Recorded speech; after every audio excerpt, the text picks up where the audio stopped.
at the time this was painted. Now, they discovered this. You understand what I'm saying? You might not can get a real good look at it from here, but hopefully you can see, these are dark-skinned races of people. Both the Egyptian captors and the Israelite captives, they are all dark-skinned races of people. Now, show you what. Now, this is another one that they discovered as well. I want you to read the caption on this one, and then I'm going to hold it up. Go ahead and read that. An Egyptian slave endures a flogging in this fresco from a tomb of the New Kingdom. Wait a minute. He said an Egyptian slave endures a flogging from this fresco of a tomb of the New Kingdom. Go ahead and read. The number of slaves in Egypt increased dramatically during the New Kingdom, 1570 to 1085 BC. In other words, the time that the Israelites was down there in bondage. Go ahead and read on. As a result of foreign conquest, the Israelites were enslaved during this period. Now, this is the captor here.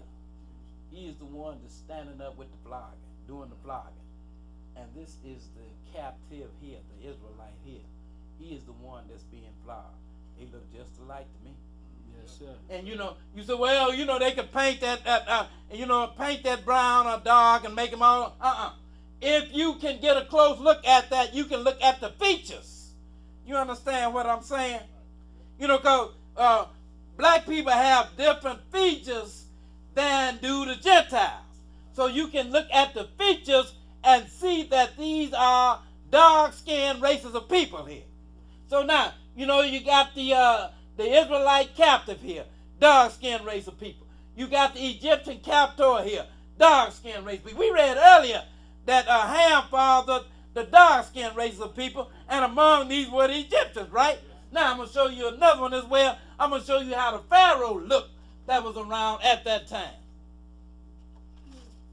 I want you to read this caption here under this picture here. Then I'm going to hold it up. Go ahead and read. When the tomb of Egyptian king Tutankhamun was discovered virtually intact in the 1920s. Now they discovered this tomb pretty much intact. Go ahead and read on. It yielded a breathtaking collection of art objects. In other words, they found a lot of art in this tomb when they discovered it in the 1920s. Go ahead and read on. From the 14th century BC.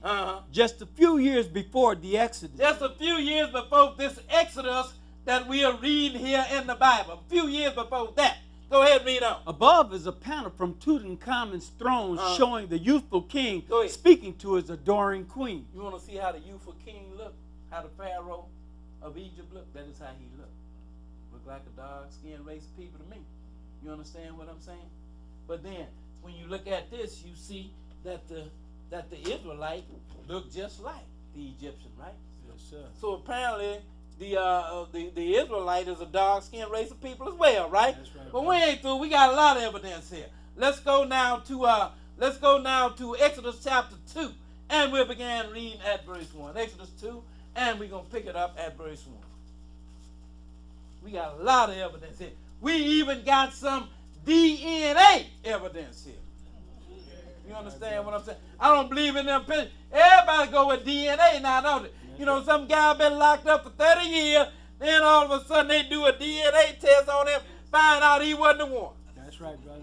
That's right.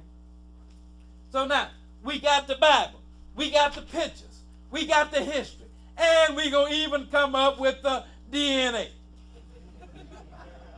Let's start reading here at Exodus chapter 2, begin reading at verse 1.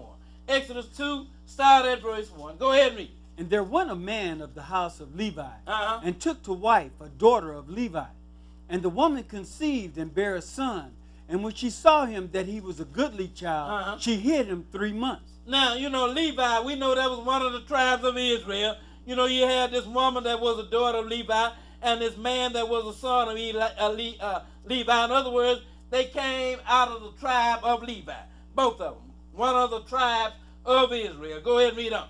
And when she could not longer hide him, she took for him an ark of bulrushes, and daubed it with slime and with pitch, and put the child therein, and she laid it in the flags by the river's brink. And his sister stood afar off to wit what would be done to him.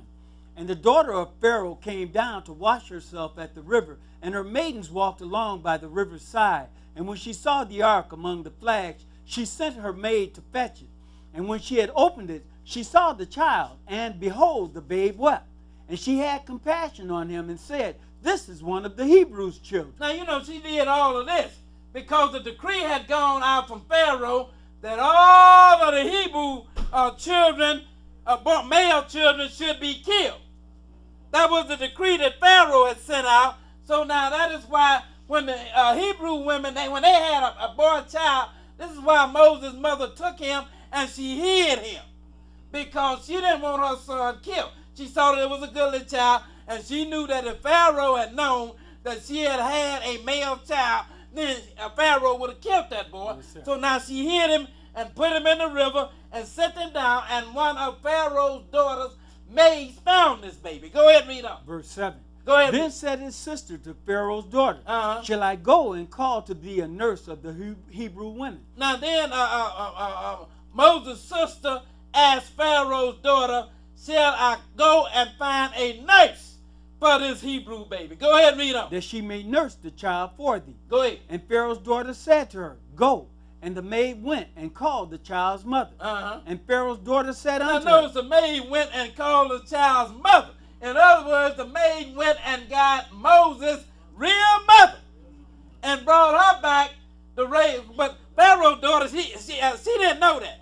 She just thought she was just getting the nurse of this child. She didn't know she was actually getting Moses' mother. So now they brought it back, and Moses' mother raised up her son in Pharaoh's house. Go ahead and read on. Verse 9. And Pharaoh's daughter said unto her, "Take this child away and nurse it for me, and I will give thee thy wages." Now you go and nurse the child for me, and I'm going to give, Moses' own mama nursing him. And Pharaoh's daughter ain't got a clue that is. All she thought it was just another Hebrew woman, but she said, "Take the child, nurse it for me, and I'm going to give you your wages." Go ahead and read on. And the woman took the child and nursed it, and the child grew. And she brought him unto Pharaoh's daughter, and he became her son. Good. And she called his name Moses, and she said, "Because I drew him out of the water." Good. And it came to pass in those days, when Moses was grown, that he went out unto his brethren, and looked on their burdens. And he spied an Egyptian smiting in Hebrew one of his brethren. So Moses knew, because apparently his mother, she had schooled him. So look here, man, you ain't no Egyptian. This Egyptian woman, you're going to be raised up in her house. You're going to be raised up in Pharaoh's house. But you ain't no Egyptian. You a Hebrew.